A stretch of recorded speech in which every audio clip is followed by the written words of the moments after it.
Hello दोस्तों, आज की वीडियो में हम बात करने वाले हैं उत्तर प्रदेश की। सिर्फ एक नज़र में, यानी वन लाइनर जिसे कहते हैं। लेकिन अगर आपको इससे संबंधित, उत्तर प्रदेश से संबंधित डिस्क्रिप्टिव वीडियो चाहिए तो आप हमें कमेंट करके बताइएगा कि किस सेक्शन वाला चाहिए। हम उसको बनाते जाएंगे, जैसे जैसे आप कहते जाएंगे हम कमेंट में हम बनाते जाएंगे। तो आज के जो टॉपिक है उसमें हम ज़्यादातर कृषि और राज्य व्यवस्था वाली चीज़ों पर फोकस किए हैं, मतलब कृषि और उससे संबंधित चीज़ों पे। बाकी रह जाएगी जो सामाजिक व्यवस्था वाला, कल्चर वाला पार्ट, और एक बच जाएगा हमारा पर्यावरण वाला पार्ट। उत्तर प्रदेश जो एक नज़र में जो फैक्ट हम देखते हैं उसको हम अगली वीडियो में कवर करेंगे। तो आइए शुरू करते हैं और देखते हैं उत्तर प्रदेश एक नज़र में क्या है। तो सबसे पहले उत्तर प्रदेश की स्थापना की बात करेंगे। उत्तर प्रदेश की स्थापना कब हुआ था? 24 जनवरी 1950 को।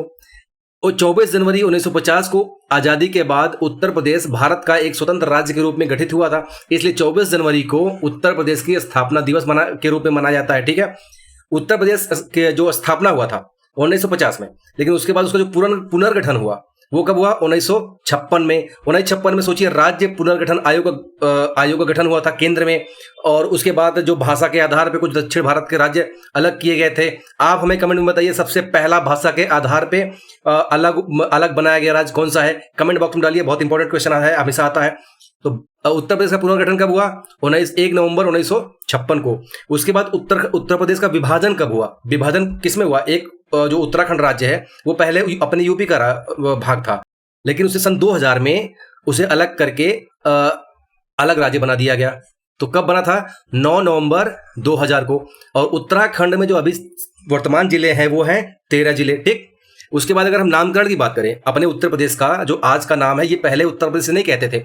इसे 1836 में उत्तर पश्चिम प्रांत कहते थे। उससे पहले आप याद करो तो अवध प्रांत कहते थे। कब कहते थे? अवध प्रांत। कब? जब मुगल सत्ता थी। तो 1877 में इसे उत्तर पश्चिमी प्रांत, आगरा और अवध के नाम से जाना जाने लगा। ठीक, फिर आगे बढ़ते हैं। 1937 में क्या होता है? इसका नाम पड़ जाता है संयुक्त प्रांत। अब देखिए, इसके नामकरण 3 बार बदले गए हैं, इसके नाम 3 बार बदले गए हैं। 1836 में उत्तर पश्चिम प्रांत किया गया, फिर 1877 में इसको बदल के उत्तर पश्चिम प्रांत, आगरा एवं अवध कर दिया गया। उसके बाद 1937 में इसको संयुक्त प्रांत नाम दे दिया गया। फिर जब भारत आज़ाद हो जाता है, उसके बाद जब राज्य बनाया जाता है, तो ये 24 जनवरी 1950 को उत्तर प्रदेश के नाम से जाना जाने लगता है, जो आज हम जानते हैं जिस उत्तर प्रदेश को। ठीक है, बात करते हैं राजधानी के बारे में। तो उत्तर प्रदेश की आज की राजधानी क्या है? लखनऊ। पर लखनऊ हमेशा से उत्तर प्रदेश की राजधानी नहीं रही है। अगर आप यहाँ देखेंगे, 1836 में उत्तर प्रदेश की जो राजधानी थी वो थी आगरा। 1836 से लेकर 1858 तक राजधानी आगरा थी। फिर 1857 का विद्रोह होता है, तो उसके बाद अंग्रेजों ने प्रशासनिक सुविधा के लिए उत्तर प्रदेश की राजधानी इलाहाबाद ट्रांसफर कर देते हैं। तो 1858 से लेकर 1921 तक उत्तर प्रदेश की राजधानी इलाहाबाद रहता है, जो आज का अपना प्रयागराज है। फिर 1921 में उत्तर प्रदेश की राजधानी आंशिक रूप से लखनऊ को बनाते हैं, लेकिन 1935 में इसको पूर्ण रूप से राजधानी बना देते हैं। किसको? लखनऊ को। तो लखनऊ पूर्ण रूप से राजधानी कब बनी थी? 1935 में, जो अब आज के समय भी उत्तर प्रदेश की राजधानी है। बात करें इसकी ज्योग्राफी की, उत्तर प्रदेश ज्योग्राफी की, तो उत्तर प्रदेश का कुल भौगोलिक क्षेत्र लगभग 2,40,928 वर्ग किलोमीटर है। वर्ग किलो का मतलब ये हुआ कि कुछ लंबाई होगी, कुछ चौड़ाई होगी, तो इसका क्षेत्रफल निकालोगे। क्षेत्रफल की जो फॉर्मूला होता है वो क्या होता है? लंबाई गुणे चौड़ाई, है ना। तो वो मिला के कितना बनता है? 2,40,928 वर्ग किलोमीटर। ठीक है, अगर प्रतिशत की बात करेंगे कि पूरे भारत का जो भौगोलिक क्षेत्रफल है उस हिसाब से उत्तर प्रदेश कितना है प्रतिशत के रूप में, तो भारत के भौगोलिक क्षेत्र का 7.33% भारत उत्तर प्रदेश का हिस्सा है। ठीक है, भारत में उत्तर प्रदेश का भौगोलिक प्रतिशत भारत में कितना है? 7.33%। अगर क्षेत्रफल के आधार में बात करें तो ये चौथे नंबर पे है। कौन? अपना उत्तर प्रदेश। इससे सबसे बड़ा, अगर क्षेत्रफल की दृष्टि से सबसे बड़ा राज्य राजस्थान है, उसके बाद मध्य प्रदेश है, उसके बाद महाराष्ट्र है, फिर हमारा उत्तर प्रदेश है। अभी जब 2014 से पहले उत्तर प्रदेश 5वें नंबर पे हुआ करता था, लेकिन चूंकि आंध्र प्रदेश तेलंगाना में विभाजित हो गया तो उसका क्षेत्रफल कम हो गया, तो हम आ गए, मतलब उत्तर प्रदेश आ गया चौथे नंबर पे। तो सबसे बड़ा राज्य राजस्थान, फिर मध्य प्रदेश, फिर महाराष्ट्र। जनसंख्या की दृष्टि में भी उत्तर प्रदेश सबसे पहला है। जनसंख्या की दृष्टि में उत्तर प्रदेश पहला, क्षेत्रफल की दृष्टि में चौथा। ठीक है, ये याद रखना। अब बात करें उत्तर प्रदेश के अक्षांशीय विस्तार का, तो उत्तर प्रदेश का जो अक्षांशीय विस्तार है वो 23 डिग्री 52 मिनट, 23 डिग्री 52 मिनट का क्या होगा, ये वाला होगा।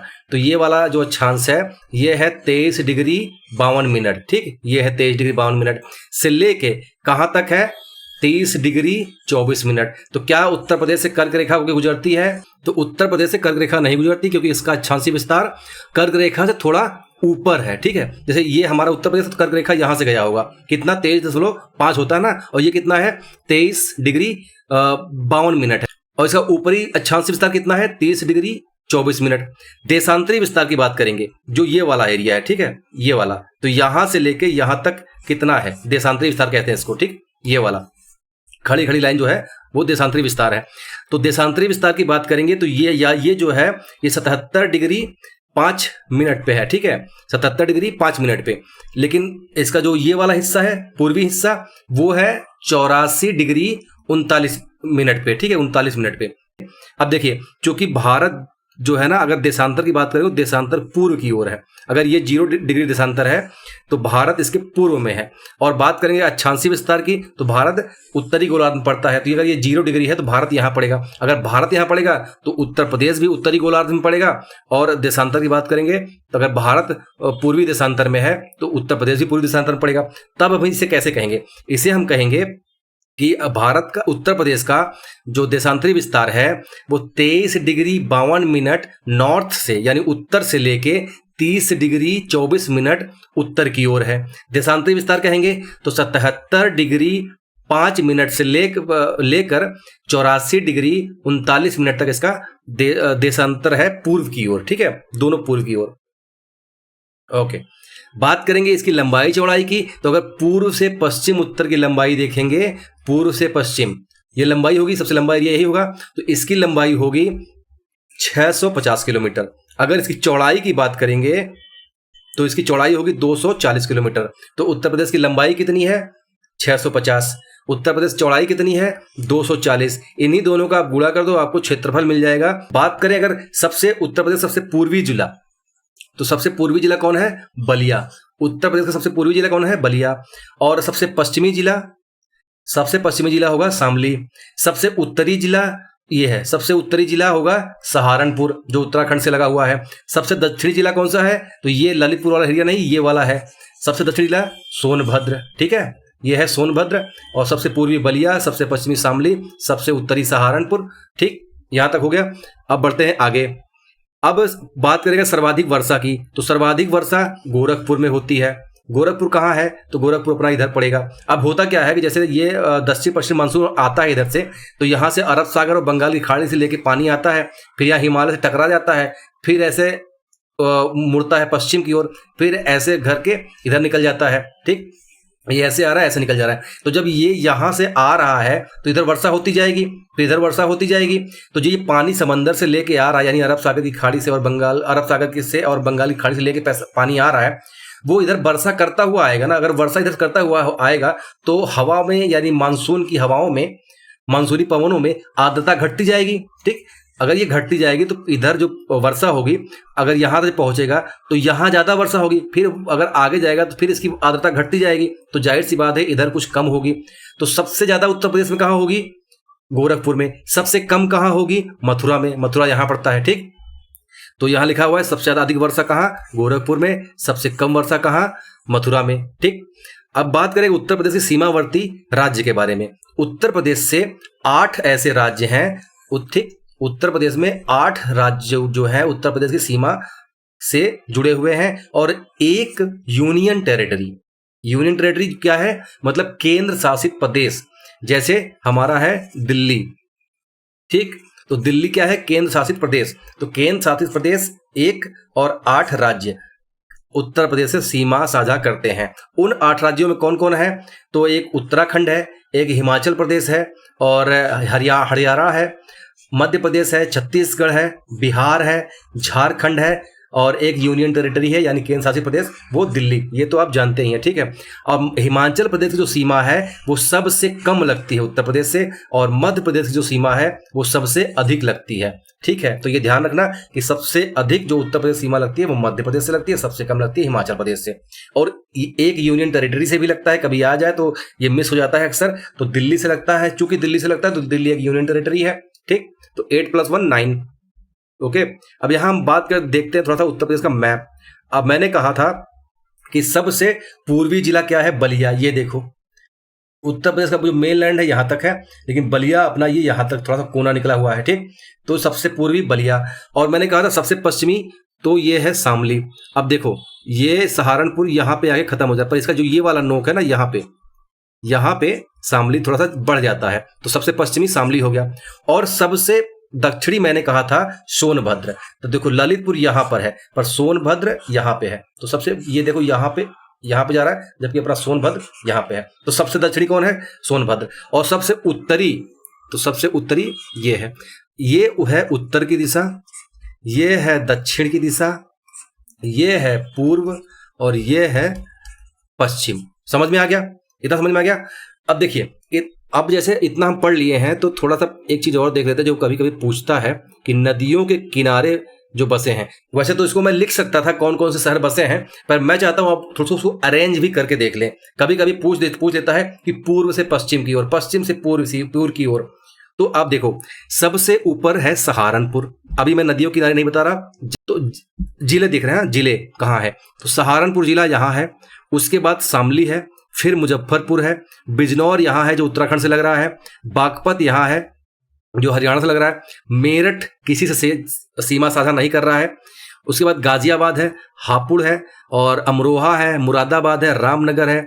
तो सबसे पहले हम उधर देख लें, उधर मतलब देखते हैं, बिजनौर, मुरादाबाद, रामपुर, बरेली, ये रायबरेली नहीं बरेली है, पीलीभीत, लखीमपुर खीरी, श्रावस्ती, बलरामपुर और सिद्धार्थनगर, महाराजगंज, ठीक।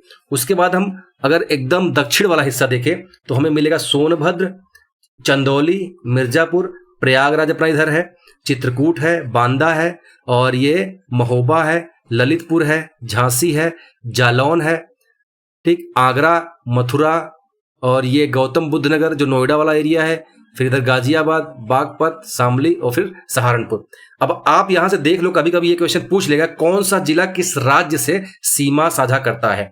तो अगर आप ध्यान दिए होंगे तो यहाँ पे ये जब जिले हैं वो किसी ना किसी दूसरे राज्य या दूसरे देश से सीमा साझा कर रहे हैं। अब जैसे नेपाल से कौन कौन से वो राज्य हैं, सॉरी नेपाल से उत्तर प्रदेश से कौन कौन से जिले सीमा साझा करते हैं, तो आप इधर देख लो, पीलीभीत है जो नेपाल की सीमा से लगता है, लखीमपुर खीरी है जो नेपाल की सीमा से लगता है, श्रावस्ती है जो नेपाल की सीमा से लगता है, और बलरामपुर है जो श्रावस्ती से लगता है, सिद्धार्थनगर है जो नेपाल की सीमा से लगता है, महाराजगंज है जो नेपाल की सीमा से लगता है।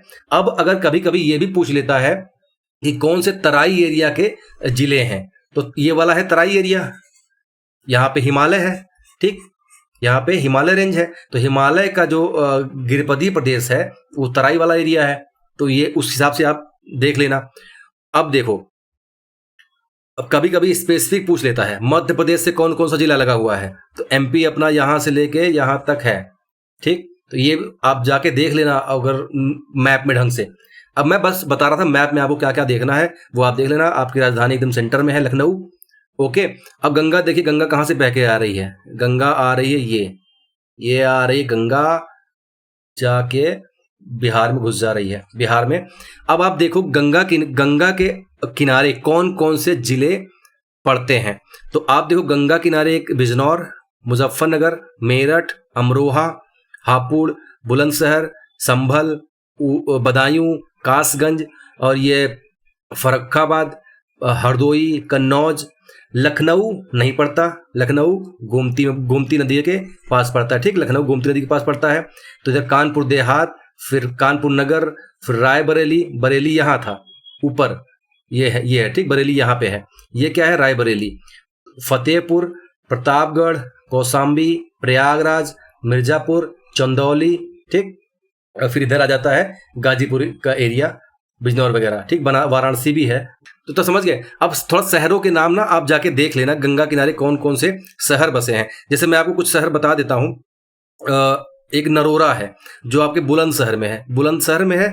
जैसे ये है बुलंदशहर, यहाँ पे नरोरा है। यहाँ पे नरोरा में अभी आगे एक चीज़ और है, बहुत इंपॉर्टेंट चीज़, आप बता सकते हो कौन सा पावर प्लांट है वहाँ पे। तो नरोरा है जो गंगा किनारे बसता है। उसके बाद आपको गढ़मुक्तेश्वर शहर मिलेगा हापुड़ में।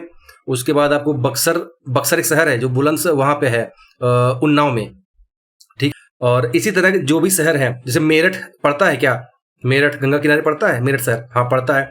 उसके बाद जैसे प्रयागराज तो पड़ता ही है। और भी कोई कई शहर का नाम दे सकता है, जैसे कोई ऐसा शहर जो आप जानते ना हो, शेरपुर क्या पड़ता है गंगा किनारे, तो शेरपुर बलिया का शहर है, नगर है मतलब, तो हाँ पड़ता है। उसी तरह गाजीपुर पड़ता है क्या, पड़ता है। तो इस तरह से आप मैप को थोड़ा देख लेना अच्छे से, पॉलिटिकल मैप, बढ़ते हैं आगे तो हो जाएगा बहुत टाइम। अब बात करें कि सर्वाधिक राज्यों से लगा कौन सा जिला है उत्तर प्रदेश का, तो हमने देखा कि सबसे ज़्यादा सोनभद्र है, सबसे दक्षिणी जिला भी है, और सबसे ज़्यादा राज्यों से भी लगता है। किससे, आप देखो इधर बिहार से लगा हुआ है, ये इतना बिहार से लगा हुआ है। उसके बाद झारखंड से लगा हुआ है, फिर छत्तीसगढ़ से लगा हुआ है, फिर इधर एमपी से लगा हुआ है। प्रयागराज भी लगता है एमपी से, मिर्जापुर भी लगता है, चित्रकूट भी लगता है, बांदा भी लगता है, महोबा भी लगता है, झांसी भी लगता है, ललितपुर भी लगता है, जालौन भी लगता है, और इटावा भी लगता है, ठीक, और आगरा भी लगता है, ठीक। इतना समझ गए, ये याद करने वाली चीज है, याद होना चाहिए।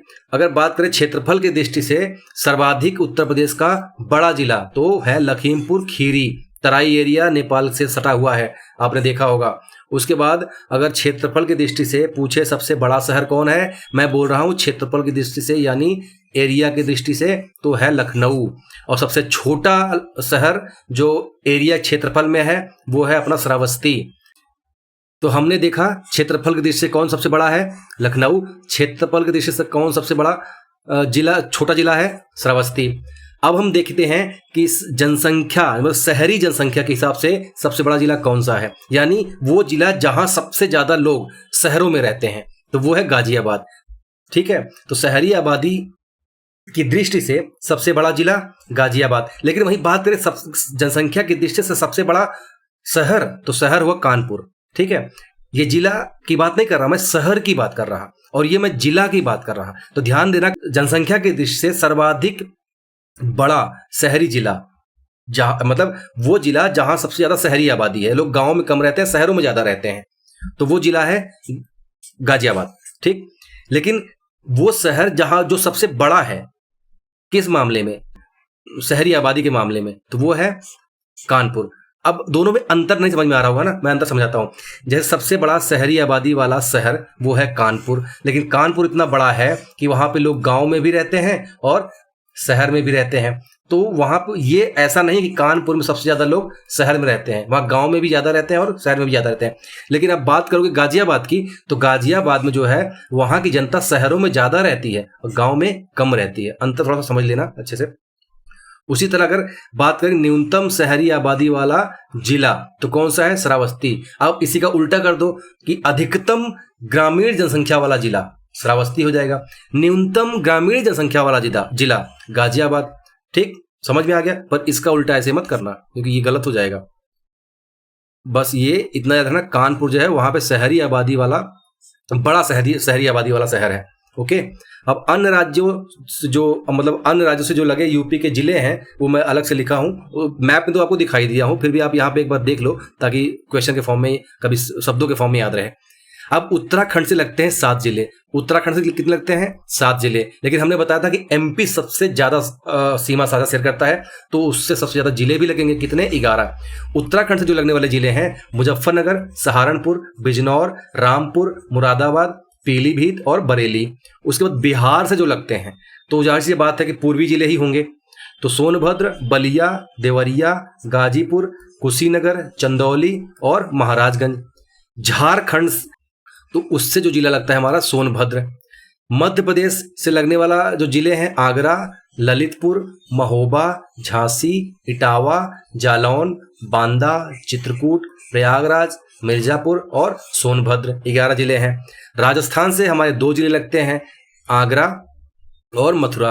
हरियाणा से हमारी जो सीमा लगती है वो बागपत, शामली, सहारनपुर, गौतम बुद्ध नगर, और मथुरा, अलीगढ़। ठीक, सर्वाधिक क्षेत्रफल वाले टॉप 3, मतलब सबसे बड़ा जिला क्षेत्रफल की दृष्टि से तो लखीमपुर खीरी है, पर उससे जो छोटा है सोनभद्र, फिर उससे छोटा हरदोई, फिर उससे छोटे अन्य। मतलब सबसे बड़ा लखीमपुर खीरी, फिर उससे दूसरा सबसे बड़ा सोनभद्र, तीसरा सबसे बड़ा हरदोई। किस मामले में? क्षेत्रफल के मामले में। और सबसे छोटा जिला किस मामले में? क्षेत्रफल के मामले में। तो हापुड़ है, फिर उससे थोड़ा बड़ा गाजियाबाद है, फिर उससे थोड़ा बड़ा भदोही है। ठीक, ये 630 उसके आसपास है वर्ग किलोमीटर। ओके, अब थोड़ा उत्तर प्रदेश की जो वन लाइनर एग्रीकल्चर है उसको हम देखते हैं। अब ये जो चीज़ है, उत्तर प्रदेश में क्या देखेंगे, वहाँ फसल कौन सी होती है, ये सब चीज़ें मैं आज नहीं बताने वाला हूँ, ये अलग से एक टॉपिक ही लाएंगे। बस मैं थोड़ा सा ओवरव्यू, एक वन लाइनर जो होता है ना एग्रीकल्चर का, उसके लैंड का और रिसोर्सेज का, उसकी बात करूँगा। तो एग्रीकल्चर की बात करेंगे और पशुधन की बात करेंगे। तो कृषि जनगणना के हिसाब से जोत का आकार 2010-11 में 0.67 हेक्टेयर था। जोत का आकार कितना था? 10। ये एवरेज है, जैसे किसी का बड़ा होगा, किसी का छोटा होगा, फिर किसी का बड़ा होगा, किसी का छोटा होगा, तो उस हिसाब से सबका एवरेज निकाला गया है पूरे यूपी का। तो उससे जोत का आकार कितना है? 2010-11 में जो कृषि जनगणना हुआ था उस हिसाब से 0.76 हेक्टेयर था। ठीक है, लेकिन 2015-16 में जो कृषि जनगणना हुआ, जिसका अभी पूरी तरह से डाटा जारी नहीं हुआ है, लेकिन फिर भी ये कुछ रिपोर्ट्स, मतलब जो लेख हैं, जो द हिंदू वगैरह में लेख आते हैं, वो उनके अनुसार जो जोत का आकार है वो कम हुआ है। कितना हो गया है? मतलब 0.73 हेक्टेयर। तो ये बस समझ लेना कि 0 मतलब 1 से कम है। ठीक है, 1 से कम है। और कितना? तो 0.73 के आसपास। ओके, ये कृषि जनगणना कराता कौन है? तो देखो, कृषि जनगणना आप अगर मेरी पिछली वाली वीडियो देख रहे होगे, जिसमें मैंने इकोनॉमी का जो करंट अफेयर कवर किया है, उसमें मैंने सब कुछ बताया है, तो मैं यहाँ रिपीट नहीं करूंगा। तो कृषि जनगणना जो है वो निकाला जाता है सेंटर के द्वारा, जो कृषि मंत्रालय होता है उसके अंदर जो सहकारिता विभाग होता है कृषि से संबंधित, वो उसके द्वारा निकाला जाता है। और राज्य सहयोग करते हैं, तो उसके माध्यम से एक डाटा निकाला जाता है जो सेंटर और राज्य दोनों लोग अपना यूज करते हैं। तो समझ गए? तो जोत का आकार यही वाला आप लोग याद करो, ज्यादातर किताबों में यही मिलेगा इस समय। लेकिन अगर ये भी आ जाता है तो ध्यान रखना कि 0.73747576 के आसपास ही रहेगा, मतलब इन्हीं में से कोई उत्तर रह सकता है। बस इतना याद रखना कि 1 से कम है। ठीक, 1 से ज्यादा वाला कोई मत मारना। उसके बाद अगर बात करें कि कुल कृषि पारिस्थितिकीय क्षेत्र कितने हैं उत्तर प्रदेश में? 20। आपको ढूंढना है कि पूरे भारत में कितने कृषि पारिस्थितिकीय क्षेत्र हैं। उत्तर प्रदेश में कितने हैं? 20। आ जाए कि उत्तर प्रदेश में कृषि पारिस्थितिकीय क्षेत्र कितने हैं, तो 20 हैं। एक बार किसी क्वेश्चन पूछा था, उत्तर प्रदेश में कितने कृषि जलवायु प्रदेश हैं। जलवायु प्रदेश मतलब उत्तर प्रदेश को अलग अलग जलवायु में बांटा गया है, तो उस हिसाब से उत्तर प्रदेश में कितने जलवायु प्रदेश हैं या कितने कृषि जलवायु हैं। ठीक है, तो उत्तर प्रदेश में कितने कृषि जलवायु हैं? 9। अब कृषि जलवायु को, जो उत्तर प्रदेश को कृषि जलवायु के अनुसार बांटा गया है, वो उसके आधार क्या है? तो जलवायु तो जाहिर सी बात है मौसम संबंधित है, यानी तापमान, आर्द्रता, वर्षा। जब तापमान, वर्षा, आर्द्रता के हिसाब से किसी प्रदेश को, क्षेत्र को बांटेंगे तो उसे कहेंगे जलवायु के आधार पर बांटा जा रहा है। तो ठीक है, तो हम जो जलवायु को बांट रहे हैं उत्तर प्रदेश को कृषि के उद्देश्य से, तो हम कह देंगे कृषि जलवायु प्रदेश। मतलब अलग अलग रीजन में, जैसे आप यहाँ जाओगे, मैप कहाँ गया, ये वाला तराई का एरिया है, आप इधर जाओगे तो इधर अलग जलवायु कंडीशन होगी। आप इधर आओगे, ये पठारी क्षेत्र वाला एरिया है, इधर जलवायु की मात्रा, मतलब जलवायु की कंडीशंस अलग होंगे। अब इधर आओगे, इधर बारिश ज़्यादा होती है, आपने देखा कि गोरखपुर में ज़्यादा बारिश होती है, तो यहाँ की जलवायु कंडीशन अलग होगी। अब यहाँ तक जाते जाते वाष्प की मात्रा, आर्द्रता की मात्रा हवाओं में घट जाती है, तो यहाँ थोड़ा कम होता है, इस एरिया में बारिश थोड़ी इधर की अपेक्षा कम होती है, तो इधर अलग हो जाएगा। अब फिर नदियों का भी प्रभाव रहता है, स्थानीय प्रभाव भी रहता है, उसका भी अलग अलग इफेक्ट होगा। तो उसके अनुसार हमने कितने कृषि जलवायु में उत्तर प्रदेश को बांटा है, तो वो है 9। ठीक, 9 कृषि जलवायु प्रदेश हैं। और अगर हम बात करें कि कितने पारिस्थितिकीय क्षेत्र है, कृषि पारिस्थितिकीय क्षेत्र उत्तर प्रदेश में है, तो वो है 20। तो याद रखना दोनों में अंतर। अब दोनों बेसिक अंतर क्या है मैं बताऊं? दोनों में बेसिक अंतर कुछ नहीं है, बस उसकी जैसे अब कृषि पारिस्थितिकी में आप क्या चीज लोगे? तो जलवायु तो लोगे ही, वहाँ की मिट्टी लोगे, वहाँ की वनस्पतियां लोगे, और वहाँ पे किस तरह की फसल उगाई जाती है वो भी लोगे। ठीक है, तो पारिस्थितिकी थोड़ा ब्रॉड एरिया है, इसमें जलवायु भी समाहित हो जाता है, वनस्पतियां भी समाहित हो जाती हैं, मिट्टी भी समाहित हो जाती है, और कृषि की जो प्रणाली सिस्टम है, किस तरह की कृषि की जा रही है वो भी समाहित हो जाती है। और वहाँ के जो लोग हैं वो किस तरह का उनका खान पीन है, उस हिसाब से उनका फसल प्रणाली होगी। तो उस हिसाब से भी उत्तर प्रदेश को बांटा गया है कृषि की दृष्टि से। तो कृषि पारिस्थितिकी क्षेत्र 20, कृषि जलवायु प्रदेश 9। कहाँ? उत्तर प्रदेश में, याद आ गया होगा। अब कुछ मिट्टी को भी देख के उत्तर प्रदेश को कुछ क्षेत्रों में बांटा गया है। तो अगर पूछा जाए मृदा समूह क्षेत्र के हिसाब से उत्तर प्रदेश को कितने भागों में बांटा गया है, तो 8।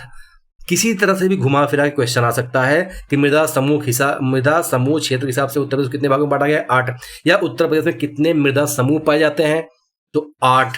कितने मृदा समूह क्षेत्र हैं, तो 8। समझ गए? याद रखना, ये वाला पूछा था, ठीक है, इसलिए मैं इसको सब लिख दिया हूं यहाँ पे। अब थोड़ा सा दूध का जो है वो मैं देखता हूं, क्योंकि 2025 को अगर आप मेरी वीडियो देखे होंगे तो 2025 को अंतर्राष्ट्रीय सहकारिता वर्ष घोषित किया गया है। तो भारत ने भी राष्ट्रीय 2025 को राष्ट्रीय सहकारिता वर्ष घोषित किया गया है। तो भारत में जो दूध है ना, दुग्ध, ये सहकारिता के क्षेत्र में बहुत अच्छा काम कर रहा है। डेयरी विकास अपने देश में, जैसे आप अमूल देख लो, ये क्या है? ये मतलब अमूल डेयरी जो है वो सहकारिता के क्षेत्र में बहुत बड़ी उपलब्धि है भारत की। तो चूंकि अब वर्ष है तो थोड़ा सा दूध को भी देख लेते हैं, क्योंकि इसमें सहकारिता क्षेत्र में बहुत ज़्यादा बढ़ावा दिया गया है। अब देखो, अगर ये नेशनल डेयरी डेवलपमेंट बोर्ड, इसका जो आंकड़ा देखोगे तो जो उत्तर प्रदेश में दूध की उपलब्धता है वो अभी इस समय 450 ग्राम पर डे है, यानी आधा लीटर से थोड़ा कम। ये पहले कितना था? 2021-22 की डाटा देखेंगे तो थोड़ा कम था। कितना था? 321 ग्राम पर डे। लेकिन अभी बढ़ के कितना हो गया है? 450 ग्राम पर डे। देखो, कभी कभी ना वो इसका थोड़ा मतलब ऊपर नीचे डाटा आ सकता है, क्योंकि ये कुछ किताबों में इससे कम दिया है, पर ये चूंकि नेशनल डेयरी डेवलपमेंट बोर्ड का डाटा है तो मैंने इसी को लिखा है। पर ये ध्यान रखना कि आधा लीटर से कम है, ठीक है, 500 ग्राम से कम है। ओके, दूध की उपलब्धता पर व्यक्ति, ये पर व्यक्ति एवरेज होता है, ठीक है। अब वो अलग चीज़ है, किसी को मिलता है किसी को नहीं मिलता, पर जितना उत्पादन होता है उसको अगर पूरे उत्तर प्रदेश की जनसंख्या में बांट दिया जाए तो सबको इतना इतना मिल सकता है, ठीक। इसी तरह भारत का देखें तो भारत का जो नेशनल राष्ट्रीय एवरेज है दूध का उपलब्धता का, वो 471 ग्राम पर डे है। ओके, उत्तर प्रदेश भारत में सबसे ज्यादा दूध का उत्पादन करता है, जो अपने देश में 16% का योगदान देता है, ठीक। तो भारत का वह राज्य जो सबसे ज्यादा दूध का उत्पादन करता है, तो उत्तर प्रदेश स्टेटमेंट आ गया। उत्तर प्रदेश भारत में दूध के क्षेत्र में कितना का योगदान करता है, तो 16%। ओके, अब देखिए, जो दूध से संबंधित जो उत्तर प्रदेश में पहला संघ बना था, ठीक, वो कब बना था? 1938 में लखनऊ में बना था, प्रथम नियमित दुग्ध संघ, ठीक। ये संगठन है, दूध उत्पादन के लिए बनाया गया था 1938 में। याद करो तो ये भारत आजाद नहीं हुआ था, 1947 से पहले चीज है ये। तो लखनऊ में हुआ था पहला नियमित दुग्ध संघ।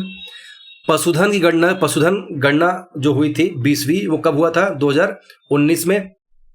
और अभी 21 में आने वाली है, कब तक आ जाएगा पता नहीं, ये मुझे लग रहा है अभी लेटेस्ट आने वाला है, ध्यान रखना। हो सकता है पीसीएस का जो एग्जाम होगा अपना अक्टूबर में, उससे पहले पशु जनगणना की जो नई नवीनतम वाली है 21वीं वाली है वो आ जाए। लेकिन अभी चूंकि 20वीं वाली है तो उसी को हम देख रहे हैं। अब बात करें कि उत्तर प्रदेश में कितने कोऑपरेटिव्स हैं, किसके क्षेत्र में? दूध के क्षेत्र में कितने सहकारी संगठन है? तो लगभग 8049। उत्तर प्रदेश में लगभग 8049 दूध सहकारी संगठन है, समितियां हैं, ठीक। और अगर बात करें कि उत्तर प्रदेश में कितने लाइव स्टॉक है, पशुधन है, लगभग 680 लाख। कुल कितने लाइव स्टॉक है, पशुधन है उत्तर प्रदेश में? 680 लाख। उसके बाद पशु चिकित्सालय की बात करें तो 2202। पशुधन सेवा केंद्र की बात करें तो 2842। कहाँ है ये सब? उत्तर प्रदेश में है। और उत्तर प्रदेश में कितने मछली का उत्पादन होता है? तो लगभग 6,987,000 कुंटल, ठीक। और सिंचित क्षेत्र कितना है उत्तर प्रदेश में? तो लगभग 229.94 लाख हेक्टेयर। और शुद्ध सिंचित क्षेत्र की बात करेंगे तो 217 लाख हेक्टेयर। ठीक, ये याद रखना, ये सब चीजें कभी कभी पूछ लेती है, पर मैंने देखा नहीं कितना इसका इंपॉर्टेंस है, पर फिर भी डाटा है, मतलब इंपॉर्टेंट तो देख लेते हैं। ओके, तो जब पशु जनगणना होता है, ठीक, उसमें किसको किसको शामिल किया जाता है, तो उसमें पालतू पशुओं को शामिल किया जाता है। तो पशु जनगणना में ऐसे 15 पालतू पशु हैं जिनको पशु गणना में शामिल किया जाता है। गाय भैंस तो आप जानते हो, पर जो आप नहीं जानते हो या नहीं मतलब ध्यान आएगा उसको मैं बता रहा हूं। जैसे एक याक है, याक, मिथुन, कुत्ता, टट्टू, गधा, खच्चर, ऊंट, मुर्गी, इनके अलावा कुछ और हैं। कुल मिला के 15 पालतू पशु की गणना होती है। अब देखो, दूध देने वाले तो हैं ही, जो पालते हैं वो तो हैं ही इसमें, पर मैं उनके अलावा ये नाम जानबूझ के लिख दिया हूं। बाकी गाय, भैंस, बकरी, भेड़, ये सब तो आप जानते हो, जो इकोनॉमिक इंपॉर्टेंस या कृषि के लिए या जो लोग पालते हैं अपने जीवन यापन के लिए। ठीक, उसके बाद आगे बढ़े तो सिंचाई स्रोत की बात करें उत्तर प्रदेश की। उत्तर प्रदेश में जो कुल नलकूपों की मतलब सिंचाई का जो स्रोत है वो नलकूपों की है। कितना? 70 से 75%। डाटा में लिखा है कितना? 73.4%। तो आप ये याद रखना कि उत्तर प्रदेश में जो सिंचाई का सबसे बड़ा स्रोत है वो है नलकूप, जो लगभग 75% के आसपास है। उसके बाद दूसरा सबसे बड़ा सिंचाई का स्रोत है वो है नहर, जो लगभग 15 से 18% के आसपास है। इसके आसपास बीच में डाटा है तो आप लगा देना। कुओं की बात करें तो 8.6, और तालाब झीलों की बात करें तो 1.1% से भी कम। तो सबसे ज्यादा नलकूप सिंचाई होती है, फिर नहर सिंचाई होती है, फिर कुओं सिंचाई कुओं से होता है, फिर तालाब झीलों से होती है, फिर अन्य से होती है। ठीक, भारत में जो कुछ उस समय परियोजनाएं चलाई जा रही थी उनको तो आप पढ़े ही होंगे। नहर प्रणाली जो ये पंजाब से जो निकाली गई थी नहर, इंदिरा गांधी नहर। ठीक, तो भारत में ही, भारत के अलावा उत्तर प्रदेश में अगर पूछ ले कि उत्तर प्रदेश की सबसे बड़ी नहर प्रणाली कौन सी है, तो हम कहेंगे शारदा नहर प्रणाली। कब बना था? 1920 में इसकी बनावट की शुरुआत हुई थी, 1928 में जाके पूरा हुआ था। यानी हम कह सकते हैं कि 1930 का दशक जो है उसमें क्या बना था? शारदा नहर। ठीक है, ये देख लो आप। शारदा नहर की बात करें तो ये जो शारदा नहर कहाँ से निकलती है तो पता है आपको, ये शारदा नदी से निकलेगी। शारदा नदी कहाँ से निकलती है? ये निकलती है नेपाल में, और अब नेपाल से निकल, जब भारत में यहाँ पे उत्तराखंड है, यहाँ पे अपना उत्तर प्रदेश है, तो जब ये यहाँ से प्रवेश करती है तो ये उत्तर प्रदेश में जब जो नहर बना है वो बना है उत्तराखंड से। ठीक है, शारदा नहर उत्तराखंड से निकली हुई है, जो बहते हुए अपने उत्तर प्रदेश में आती है। सबसे बड़ी उत्तर प्रदेश की नहर परियोजना है। और अगर आप इसमें जिले देखेंगे तो आप चले जाइए इधर उत्तर की ओर और मिडिल उत्तर प्रदेश की ओर, तो वहां आपको मिलेंगे पीलीभीत, बरेली, शाहजहांपुर, लखीमपुर खीरी, हरदोई, सीतापुर, बाराबंकी और लखनऊ। ठीक है, शारदा नहर यहाँ से होके, इन जिलों से होके जाती है। फिर ये जाती है पूरब की तरफ, तो पूरब की तरफ कौन कौन से वो पड़ते हैं जिले? तो उन्नाव भी पड़ जाता है, रायबरेली पड़ जाता है, सुल्तानपुर पड़ जाता है, प्रतापगढ़ पड़ जाता है, और प्रयागराज। यानी ये है उत्तरी वाले और ये है दक्षिणी और पूर्व वाले। ठीक है, शारदा नहर इन जिलों से होके जाती है, समझ गए। उसके बाद कुछ योजनाएं हैं खास जो कृषि संबंधित है उत्तर प्रदेश की। किसान भाई योजना बहुत पुरानी योजना है, 1992 में। ये अगर मैं लिखा हूं तो किसी वजह से लिखा हूं, आप इसको याद कर लेना बस। किसान भाई योजना कब शुरुआत हुई थी?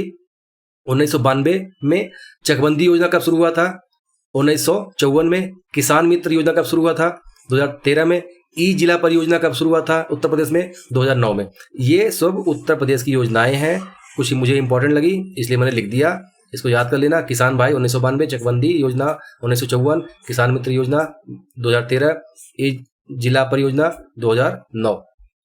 बात करते हैं उत्तर प्रदेश के परिवहन के बारे में। उत्तर प्रदेश के परिवहन के बारे में, तो उत्तर प्रदेश का जो सड़क नेटवर्क है वो सेकंड स्थान पे है। पहले स्थान पे कौन है? महाराष्ट्र।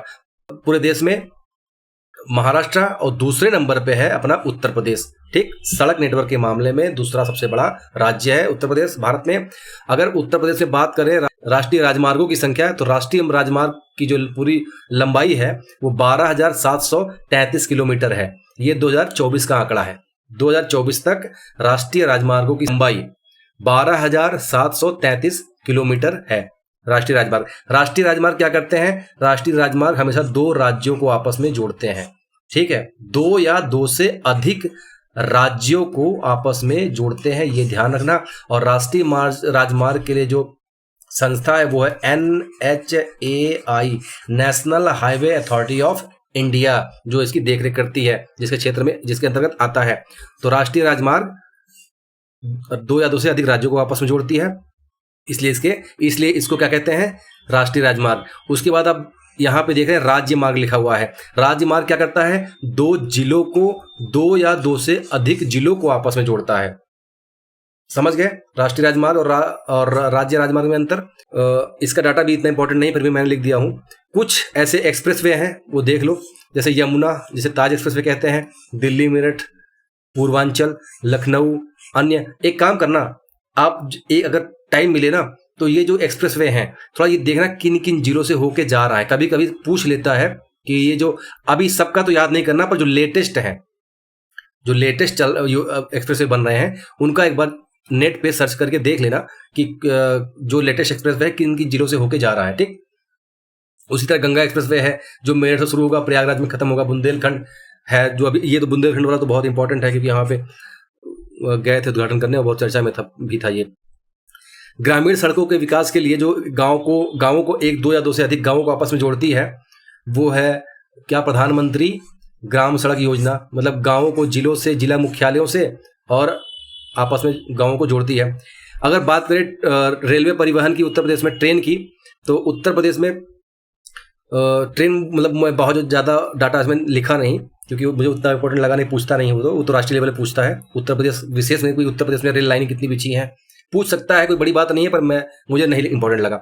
लेकिन एक चीज़ जो इंपॉर्टेंट लगी, कि आजकल जो ट्रेन एक्सीडेंट बहुत हो रहे हैं, तो सरकार एक कवच प्रणाली, एक तकनीक है जो क्या काम करेगी। अगर 2 ट्रेनें विपरीत दिशा से एक ही दिशा में आ रही है, तो कवच प्रणाली इसको इन्फॉर्म करेगा कि, मतलब दोनों में लगा हुआ कवच प्रणाली वो थोड़ा सा एक्सीडेंट को बचाने का काम करता है। ठीक, तो कवच प्रणाली क्या है, वो ऐसी तकनीक है जो ट्रेन एक्सीडेंट को रोकने में मदद करती है। ये भी लेटेस्ट है। तो अगर बात, मतलब इसको मैंने इसलिए लिखा कि बहुत ट्रेन एक्सीडेंट हो रहे हैं और इसकी बहुत चर्चा भी हो रही है कि पूरे भारत में कवच प्रणाली को विस्तार किया जाए। तो ठीक है, धीरे धीरे हो रहा है। लेकिन अगर उत्तर प्रदेश देखोगे, तो उत्तर प्रदेश जो लाइनें हैं, रेलवे ट्रैक, उस जो 4800 किलोमीटर रेलवे ट्रैक लगभग कवच प्रणाली से सुरक्षित हो गए हैं, ये याद रखना। वायु परिवहन की बात करें तो 2014 में उत्तर प्रदेश में 6 एयरपोर्ट थे, जो 2024 में लगभग 10 एयरपोर्ट बन गए हैं। इसमें से कुछ अंतर्राष्ट्रीय हैं, कुछ राष्ट्रीय, 5 और संभावित हैं। देखो कब तक बनकर तैयार हो जाता है। तो जो अंतर्राष्ट्रीय हवाई अड्डे हैं उत्तर प्रदेश में, वो अभी 4 हो गए हैं। एक है चौधरी चरण सिंह, और एक है लाल बहादुर शास्त्री, और एक कुशीनगर, और ये महर्षि वाल्मीकि। आप मुझे बताओ, चौधरी चरण सिंह वाला अंतर्राष्ट्रीय हवाई अड्डा कहाँ पे है? लखनऊ में कौन सा है, ये आप कमेंट में बताना। कुशीनगर में तो अभी उद्घाटन करके आए थे मोदी जी। और ये महर्षि वाल्मीकि कहाँ है? ये है अयोध्या में। कहाँ है? अयोध्या में। ठीक, तो चलो अब जब इसको मैं बता ही दिया तो इनका भी बता ही देता हूँ। तो चौधरी चरण सिंह जो हवाई अड्डा है वो है लखनऊ में। तो लखनऊ में जो अंतर्राष्ट्रीय हवाई अड्डा है उसका नाम है चौधरी चरण सिंह। लाल बहादुर शास्त्री जो अंतर्राष्ट्रीय हवाई अड्डा है वो है अपना बनारस में। कहाँ है? बनारस में। तो वाराणसी में जो अंतर्राष्ट्रीय हवाई अड्डा है उसका नाम है लाल बहादुर शास्त्री अंतर्राष्ट्रीय हवाई अड्डा। लखनऊ वाले का नाम है चौधरी चरण सिंह अंतर्राष्ट्रीय हवाई अड्डा। कुशीनगर वाले का है कुशीनगर अंतर्राष्ट्रीय हवाई अड्डा। और ये महर्षि वाल्मीकि अंतर्राष्ट्रीय हवाई अड्डा कहाँ है? तो ये है अयोध्या में। ओके, जब ये राम मंदिर का उद्घाटन हुआ तो उसके बाद इसको बनवा के पहले चला था। और जो अभी बन रहे हैं, जो ये जेवर वाला है, ये अभी बना नहीं, ये इनका परिचालन शुरू हो गया है, पर ये जेवर वाला अभी बन रहा है। जेवर कहाँ है? तो ये है नोएडा, यानी गौतम बुद्ध नगर जिला है, वहां पे जेवर नाम का स्थान है, वहां पे बन रहा है अंतर्राष्ट्रीय एक और हवाई अड्डा बन रहा है। प्रयागराज का जो प्रयागराज का जो हवाई अड्डा है बमरौली वाला, वो प्रस्तावित है, उसको भी अंतर्राष्ट्रीय हवाई अड्डे के रूप में विकसित किया जाएगा, क्योंकि वहां पे कुंभ का जानते हो मेला कितनी भीड़ लगती है। ठीक, पहली बार जो उत्तर प्रदेश में हवाई सेवा शुरू हुई थी वो हुआ था 1911 में, और उसका उड़ान हुआ था प्रयागराज नैनी से। ओके, ये तो हिस्ट्री हो गई उसकी हवाई अड्डे की। उत्तर प्रदेश में हवाई परिवहन की शुरुआत 1911 से, प्रयागराज नैनी से। ठीक, बात करें वाटरवे की, जल मार्ग की, तो आपको पता है कि गंगा नदी है। गंगा नदी से अभी बनारस से एक क्रूज छोड़ा गया था, मतलब पर्यटन था 15 दिन का। उसका प्रधानमंत्री ने उद्घाटन भी किया था, मतलब प्रधानमंत्री उसको रवाना भी किया था झंडी दिखा के। तो वो उसका नाम था गंगा विलास। क्या नाम था? गंगा विलास। तो ये जो जलमार्ग है नेशनल वाटर वे 1, राष्ट्रीय जलमार्ग 1, उससे होकर गुजरा था। तो ये उत्तर प्रदेश में है, उत्तर प्रदेश और बंगाल दोनों में है। तो ये शुरू होता है प्रयागराज से और जाता है हल्दिया तक गंगा नदी में। ठीक, तो उत्तर प्रदेश में जो जलमार्ग है जलमार्ग 1, ये याद रखना, जलमार्ग 1 प्रयागराज से हल्दिया, जिसकी लंबाई है लगभग 1390 किलोमीटर। ठीक, हल्दिया है पश्चिम बंगाल में। और जलमार्ग की जो विकास योजना है उसको लागू कौन करता है या उसकी देखभाल कौन करता है? तो उसके लिए संस्था है inland waterway authority of India. Inland मतलब कि जो सीमा तटीय क्षेत्र नहीं, बल्कि जो भूमि वाला क्षेत्र है उसके अंदर जो जल बह रहे हैं, उसके अंदर जो जलमार्ग विकसित किए जा रहे हैं, उसके लिए ये है। ठीक, inland waterway authority of India. बिजली की बात करें, उत्तर प्रदेश में बिजली सेक्टर की बात करें, वन लाइनर फैक्ट, तो जो नेशनल थर्मल पावर है, थर्मल पावर का मतलब कि तो यहाँ कोयले का यूज होता होगा। ठीक, कोयले का यूज होता होगा। तो थर्मल पावर प्लांट जो उत्तर प्रदेश में लगे हैं, या जो कह लो कि नेशनल थर्मल पावर कॉर्पोरेशन को जो सेंटर हैं, तो ऐसे 7 सेंटर उत्तर प्रदेश में हैं। किसके? National thermal power corporation centre 7 हैं। कौन कौन से हैं? तो एक है सिंगरौली जो सोनभद्र में पड़ता है। ठीक है, तो जो NTPC national thermal power corporation जो सेंटर है 7 है। ठीक है, नाम याद रखना। तो एक सिंगरौली वाला है। अब इसको ऐसे पढ़ सकता हूं ना कि national thermal power corporation of Singrauli या सिंगरौली। तो एक सिंगरौली में है, वो सोनभद्र में पड़ता है, और एक रिहंद में है जो ये भी सोनभद्र में पड़ता है, और एक नेशनल थर्मल पावर कॉर्पोरेशन का जो एक सेंटर दादरी में है, जो गौतम बुद्ध नगर यानी नोएडा वाला जो जिला है उसमें पड़ता है। एक Feroze Gandhi Unchahar thermal power centre है, वो कहाँ पड़ता है? रायबरेली। कभी पूछ ले कि फिरोज गांधी ऊंचाहार, तो फिरोज गांधी का मतलब गांधी परिवार का मतलब सोनिया गांधी का क्षेत्र कौन सा है? रायबरेली। ठीक, तो Feroze Gandhi Unchahar thermal power corporation centre कहाँ है? रायबरेली में।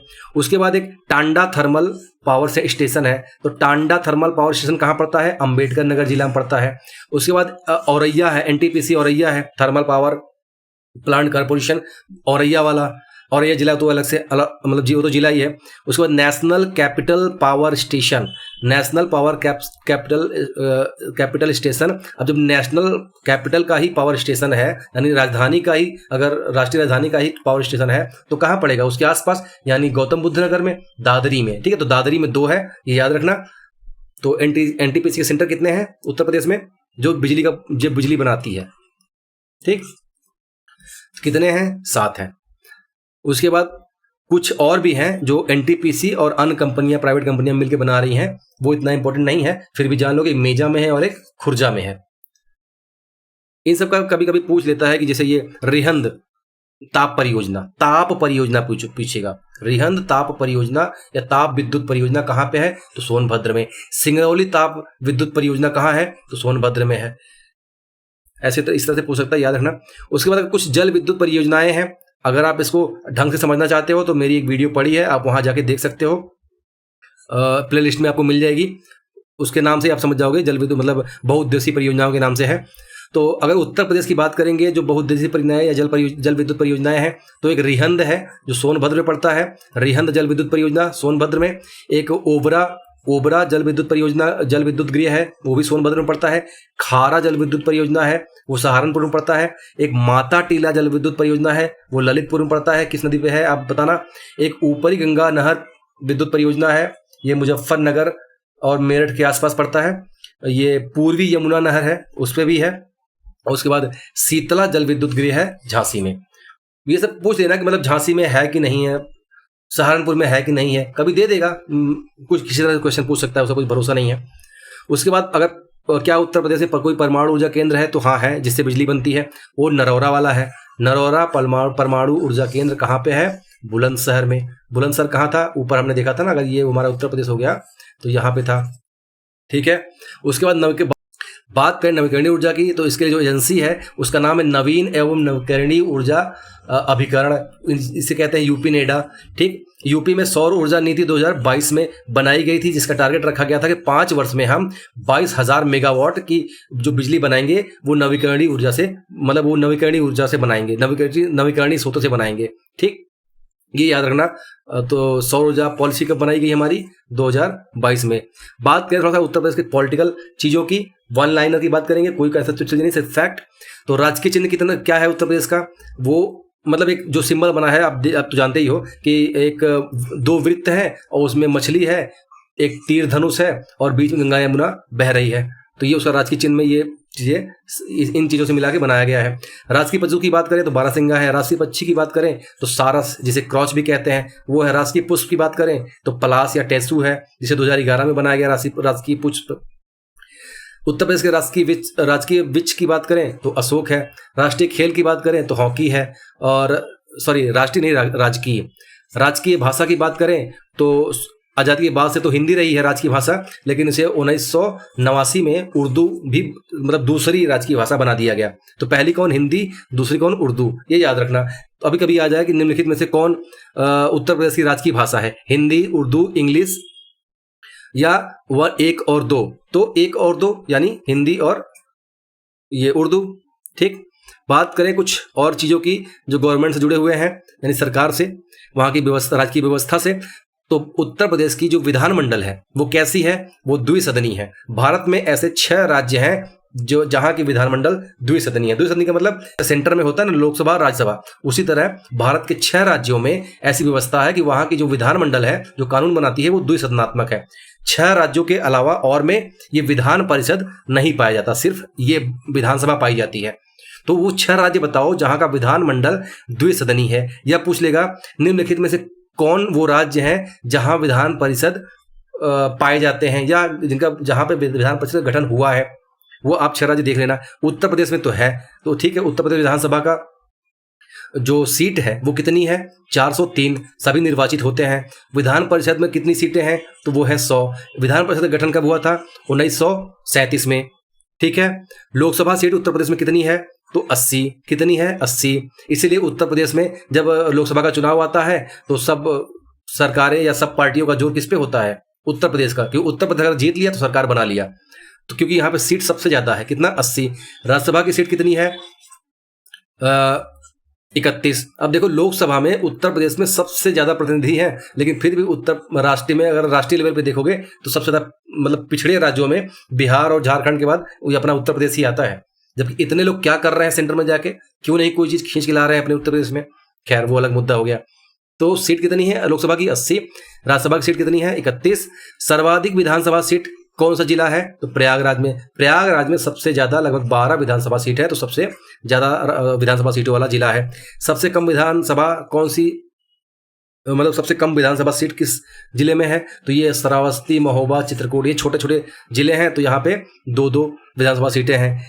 बात करेंगे और एससी के लिए, शेड्यूल कास्ट के लिए कितनी सीटें आरक्षित हैं लोकसभा में? मतलब उत्तर प्रदेश में लोकसभा के लिए कितनी सीटें आरक्षित हैं एससी के लिए? तो 17। जब भी शेड्यूल कास्ट या अनुसूचित जाति आएगी तो ध्यान रखना लोकसभा के लिए 17 सीटें आरक्षित की गई हैं। और अगर विधानसभा की बात करें, यानी राज्य के चुनाव में की बात करें, विधानसभा की बात करें, तो 86 सीटें हैं, जिसमें से 2 सीटें एसटी के लिए हैं, यानी अनुसूचित जनजाति के लिए है, और 84 सीटें अनुसूचित जाति के लिए है। जनजाति का मतलब ट्राइबल लोग हो गए। ठीक, तो लोकसभा के लिए कितने सीटें आरक्षित हैं? 17। विधानसभा के लिए 86।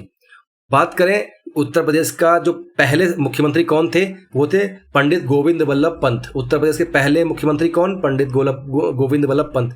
उत्तर प्रदेश के पहले उप मुख्यमंत्री, डिप्टी सीएम कौन थे? तो चौधरी चरण सिंह। कौन थे? चौधरी चरण सिंह। उत्तर प्रदेश की पहली महिला मुख्यमंत्री कौन थी? सुचिता कृपलानी। उत्तर प्रदेश की पहली महिला मुख्यमंत्री सुचिता कृपलानी। और दूसरी कौन थी? तो ये थी मायावती, और मायावती सबसे ज्यादा बार भी रही हैं। बात करें कौन से मुख्यमंत्री बाद में जाके पीएम, प्रधानमंत्री बन गए? उत्तर प्रदेश के कौन से मुख्यमंत्री बाद में प्रधानमंत्री बन गए? तो वो थे विश्वनाथ प्रताप सिंह। विश्वनाथ प्रताप सिंह उत्तर प्रदेश के मुख्यमंत्री थे जो बाद में आके प्रधानमंत्री बने। उत्तर प्रदेश के पहले गवर्नर यानी राज्यपाल कौन थी? सरोजनी नायडू। सरोजनी नायडू एक महिला थी, तो इसलिए ये उत्तर प्रदेश की पहली महिला राज्यपाल भी हैं और उत्तर प्रदेश की पहली राज्यपाल भी हैं। कौन? सरोजनी नायडू। सर्वाधिक बार राज्यपाल कौन बना था? सर्वाधिक बार राज्यपाल मोहम्मद शफी कुरैशी और बीएल जोशी। ये दोनों लोग का नाम क्या है? क्योंकि दोनों लोग जितनी बार भी बने हैं बराबर है दोनों लोग की, ठीक है। तो सर्वाधिक राज्यपाल बनने का जो श्रेय है इन दोनों में से किसी को भी, अगर किसी का भी नाम आ जाए तो आप लगा देना, दोनों का नाम आ जाए तो दोनों लगा देना।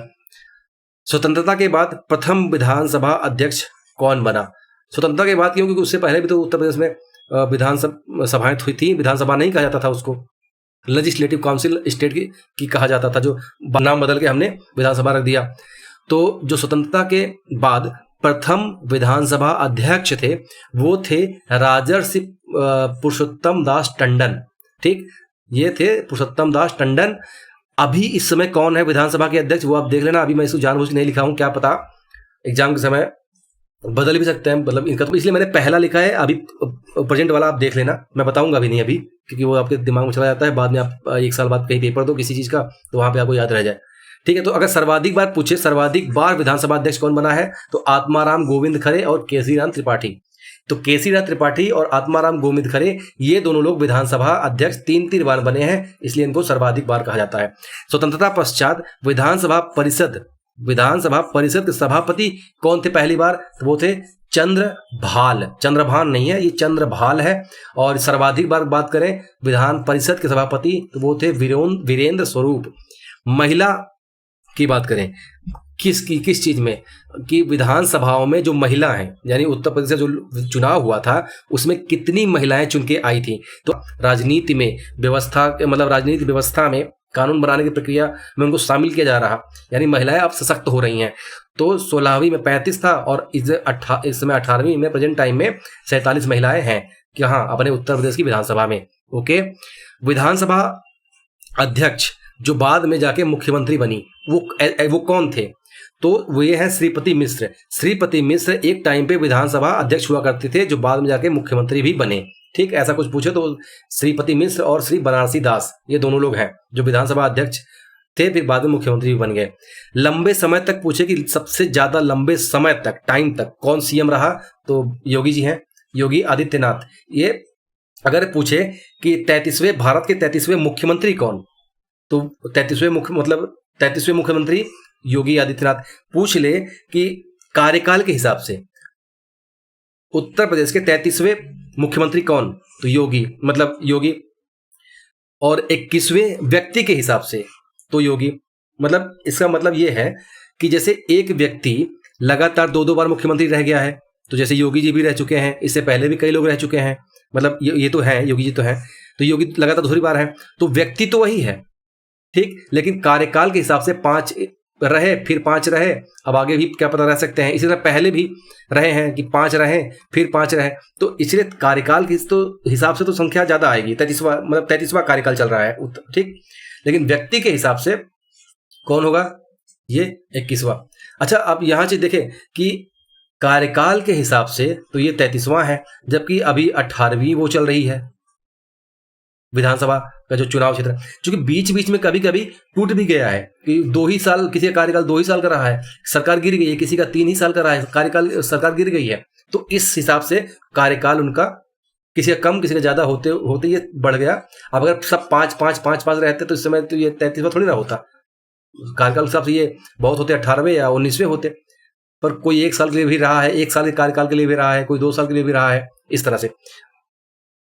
और सबसे अगर उत्तर प्रदेश की सबसे युवा मुख्यमंत्री कौन बने थे तो वो थे अखिलेश यादव। कौन थे? अखिलेश यादव। ये सब याद रखने वाली चीजें हैं क्योंकि कभी कभी पूछ लेता है छोटे मोटे एग्जामों में, और स्टेटमेंट के रूप में पीसीएस में भी दे सकता है, कोई बड़ी बात नहीं है, आरओ में भी दे सकता है। स्टेटमेंट देगा निम्नलिखित में से कौन सा कथन सही है कि योगी आदित्यनाथ कार्यकाल के हिसाब से 33वें मुख्यमंत्री है, या योगी आदित्यनाथ कार्य व्यक्ति के हिसाब से 21वें मुख्यमंत्री है, या योगी आदित्यनाथ सबसे लंबे समय तक रहने वाले सीएम है, और योगी आदित्यनाथ सबसे युवा मुख्यमंत्री हैं। तो नहीं, युवा के मामले में अखिलेश यादव आ जाएंगे, व्यक्ति के मतलब सबसे लंबे समय तक के मामले में योगी आदित्यनाथ आ जाएंगे। ये ठीक है। पूछ लेगी उत्तर प्रदेश में राष्ट्रपति शासन आप समझना है राष्ट्रीय शासन क्या होता है, राष्ट्रीय आपात क्या होता है, तो हम उसकी हमारी वीडियो पड़ी है, आप वहाँ जाके देख सकते हो, बड़े अच्छे समझाया गया है सब, हर चीज़, हर बारीकियों को। और तो हम बात करें उत्तर प्रदेश के फैक्ट के बारे में, तो फैक्ट की बात करेंगे तो राष्ट्रपति शासन उत्तर प्रदेश में अब तक 10 बार लगा है। अभी जो पिछली बार लगा था वो लगा था 2002 में। क्यों लगता है राष्ट्रपति शासन? तो कई बार तो संवैधानिक विफलता, कई बार तो केंद्र का निर्देश का पालन नहीं करेंगे, तो उसके लिए भी लग जाएगा। निर्देश मतलब जो संवैधानिक बाध्यकारी निर्देश है, संवैधानिक रूप से बाध्यकारी निर्देश है, उसका पालन नहीं करेंगे तब भी गिर जाएगा। या मान लो सरकार, किसी को मेजोरिटी नहीं मिली, सरकार बनाने के लिए बहुमत नहीं मिला, तो भी संवैधानिक तंत्र विफल हो जाएंगे, तो भी राष्ट्रपति शासन लगा दिया जाएगा। तो अब तक 10 बार राष्ट्रपति शासन लगा है। लेटेस्ट वाला 2002 में लगा था, उसके बाद राष्ट्रपति शासन नहीं लगा यूपी में, ये ध्यान रखना। वर्तमान में जो राज्यपाल हैं वो हैं आनंदीबेन पटेल। पहली राज्यपाल कौन थी आपको कमेंट बॉक्स में बताना, क्योंकि आप ऊपर पढ़ चुके हो। प्रशासनिक इकाइयों की बात करें, अब बात करते हैं प्रशासनिक इकाइयों के बारे में। तो सबसे प्रशासनिक इकाई सबसे बड़ी तो राज्य है, ठीक, उत्तर प्रदेश राज्य। फिर उत्तर प्रदेश राज्य को छोटे छोटे कुछ मंडलों में बांटा गया है। वो कितने मंडल हैं? 18। फिर उसको अलग अलग जिलों में बांटा गया है। तो कितने जिले हैं? 75, ठीक। एक अस्थायी जिला भी है जो कुंभ के लिए, प्रयागराज कुंभ के नाम से जाना गया था, वो 3 महीने के लिए बना था, ठीक है। अस्थायी रूप से तो 75 ही जिले हैं। तो प्रशासनिक इकाई सबसे बड़ी राज्य हो गया, फिर उससे छोटी मंडल हो गया, फिर उससे छोटा जिला हो गया, फिर उससे छोटा तहसील हो गया, फिर उससे छोटा ब्लॉक हो गया, फिर उससे छोटा ग्राम पंचायतें हो गई, ठीक। तो इस तरह से प्रशासनिक इकाइयों को छोटे छोटे मतलब बांटा गया है प्रशासनिक सुविधा के लिए और लोकतंत्र को मजबूत भी करने के लिए, ताकि लोकतंत्र एकदम ग्राउंड लेवल पे पहुंच पाए, ठीक। इसलिए प्रशासनिक इकाइयों को छोटे छोटे अलग अलग चरणों पे, अलग अलग खंडों में बांटा गया है। तो राज्य है, उसके बाद मंडल है। कितने मंडल हैं उत्तर प्रदेश में? 18। तो उत्तर प्रदेश में कितने मंडल हैं? 18। सबसे बड़ा मंडल कौन है? ये कानपुर है, लखनऊ है, मेरठ है। क्यों? क्योंकि ये जो मंडल हैं, कानपुर वाले, लखनऊ वाले, मेरठ वाले में, इसमें 6 जिले शामिल हैं, ठीक। तो मंडल किसके अंतर्गत है? राज्य के। और जिले किसके अंदर है? मंडल के, ठीक। और सबसे छोटा मंडल कौन सा है? मिर्जापुर, आजमगढ़, बस्ती, झांसी, क्योंकि इनमें 3-3 जिले आते हैं, ठीक। और जो अभी लेटेस्ट मंडल बना है वो है अलीगढ़। 18वां जो मंडल बना है यूपी का वो है अलीगढ़। याद रखना, उत्तर प्रदेश में मैंने बताया कि जिला कितना है? 75। और एक अस्थायी जिला बनाया गया था जिसका नाम था महाकुंभ मेला क्षेत्र।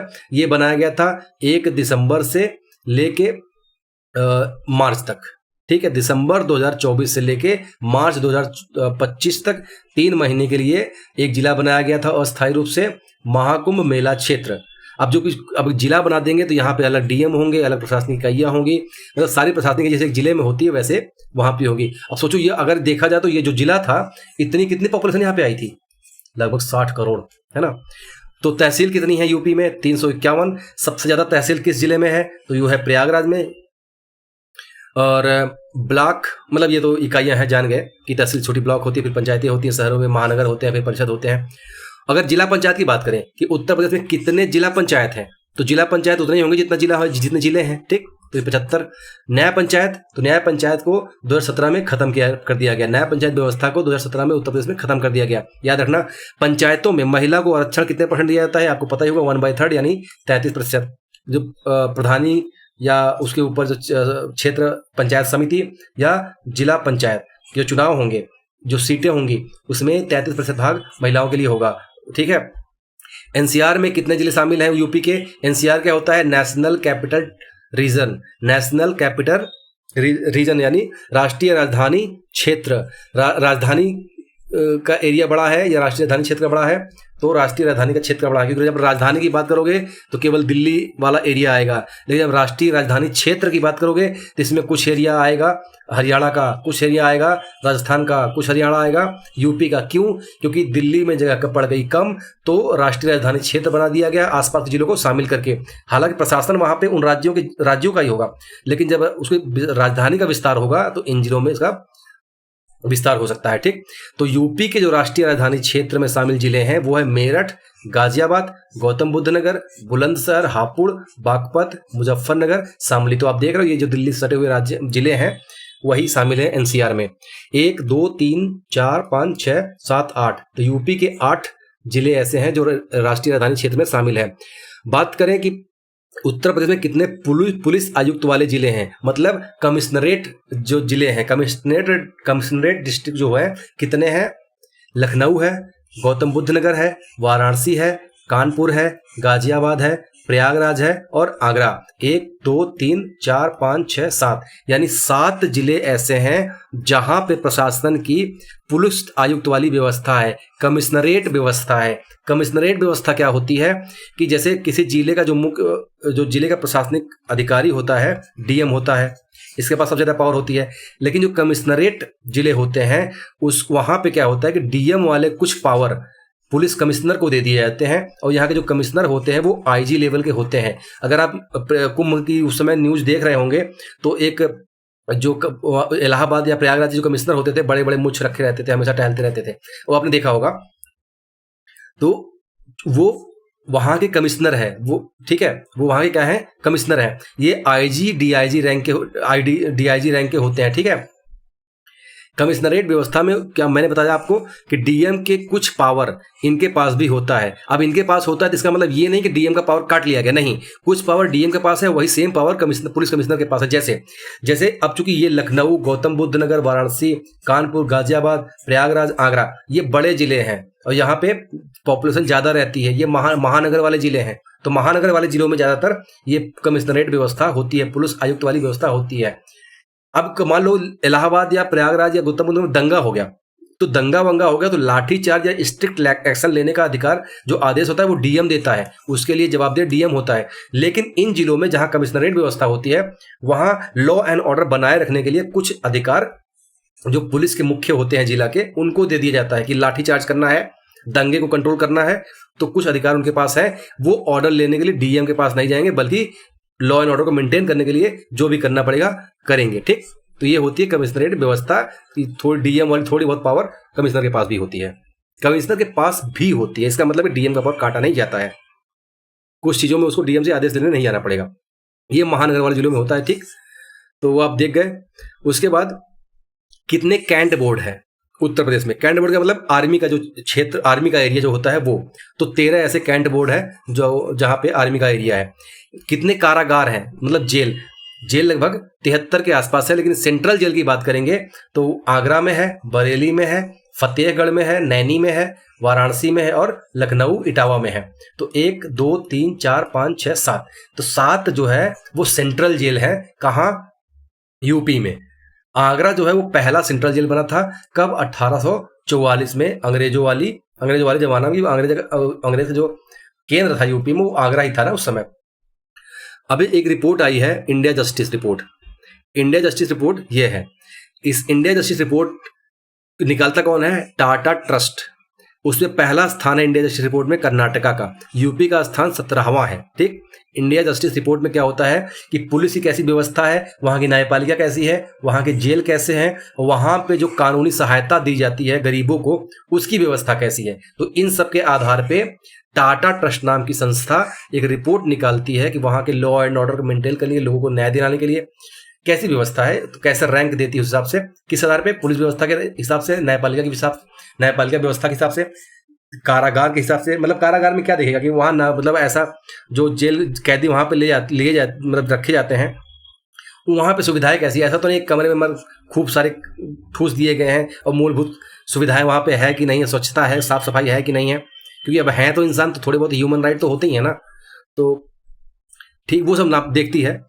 तो बनाते हैं इंडिया जस्टिस रिपोर्ट और उसमें है यूपी का स्थान कितना? 17वां टाटा ट्रस्ट निकालता है, याद रखना। न्याय प्रणाली की बात करें तो वहाँ उत्तर प्रदेश की जो हाई कोर्ट है वो कहाँ पे है? इलाहाबाद में है, प्रयागराज। लेकिन उसका नाम अभी प्रयागराज हाई कोर्ट नहीं है क्योंकि उसको बदलना पड़ेगा, उसका नाम बदलना पड़ेगा। जिले के नाम बदलने से हाई कोर्ट का नाम नहीं बदल जाएगा, तो वहाँ उसको कहेंगे इलाहाबाद हाई कोर्ट। एक उसकी खंडपीठ है जो लखनऊ में है और इसकी स्थापना हुई थी 17 मार्च 1866 को। 1866 से पहले कौन सा रेगुलेटिंग एक्ट आया था जिसके माध्यम से इसकी स्थापना की गई थी? आप कमेंट बॉक्स में बताओ, वो हिस्ट्री का पार्ट है। तो इलाहाबाद हाईकोर्ट की स्थापना 1866। वहां पे कितने न्यायाधीशों की स्वीकृति है? तो 160 की स्वीकृति है, यानी मतलब उस न्यायालय में, उच्च न्यायालय में 160 न्यायाधीश हो सकते हैं। अभी कितने हैं ये इंपॉर्टेंट नहीं है। इतनी स्वीकृत है। ठीक है, स्वतंत्रता के बाद जो प्रथम न्यायाधीश बने थे वो थे श्री कमलाकांत वर्मा। कौन थे? कमलाकांत वर्मा, प्रथम उत्तर प्रदेश के प्रथम न्यायाधीश स्वतंत्रता के बाद। बात करें आर्थिक अपराध के लिए जो विशेष न्यायालय है यूपी में कहाँ कहाँ है, तो लखनऊ में है, आगरा में है, मेरठ में है, वाराणसी में है, बरेली में है। विशेष न्यायालय क्या होते हैं? विशेष न्यायालय विशेष चीजों को सुनते हैं, यानी विशेष अपराधों से संबंधित चीजों को सुनते हैं, उससे सुनवाई करते हैं, न्याय निर्णय देते हैं। तो आर्थिक अपराध की बात कर रहा हूं। अब मान लो लखनऊ में कुछ आर्थिक अपराध हुआ, किसी ने भ्रष्टाचार किया, कुछ किया, मान लो दो लोगों का, मान लो किसी जिसके साथ आर्थिक अपराध हुआ उसको तो आर्थिक लॉस हुआ। अब बेचारा एक तो आर्थिक लाभ मतलब आर्थिक नुकसान से परेशान है, ऊपर से वो अपना पैसा खर्चा करके इलाहाबाद आए अपना केस लड़ने। तो इस वजह से अब चूंकि आर्थिक अपराध एक अलग अपराध है और मर्डर वगैरह हो गया वो एक अलग अपराध है, किसी की हत्या कर देना वो अलग अपराध है। तो इसलिए आर्थिक अपराध के लिए विशेष न्यायालय की कुछ स्थापना कर दी गई। लखनऊ, आगरा, मेरठ, वाराणसी, बरेली, यहाँ के आसपास के जिलों के लोग अगर कुछ ऐसी घटना होती है तो यहाँ पे जाके अपना न्यायालय में जा सकते हैं। उसके बाद औद्योगिक नगर के लिए न्यायाधिकरण। अब कंपनियों में भी विवाद होते रहते हैं ना, कंपनी से संबंधित, उद्योग से संबंधित जो विवाद होते हैं, तो उनके लिए न्यायाधिकरण बना दिया गया है, ट्रिब्यूनल्स बना दिए गए। कहाँ कहाँ? प्रयागराज में, कानपुर में, लखनऊ में, मेरठ में और गोरखपुर में।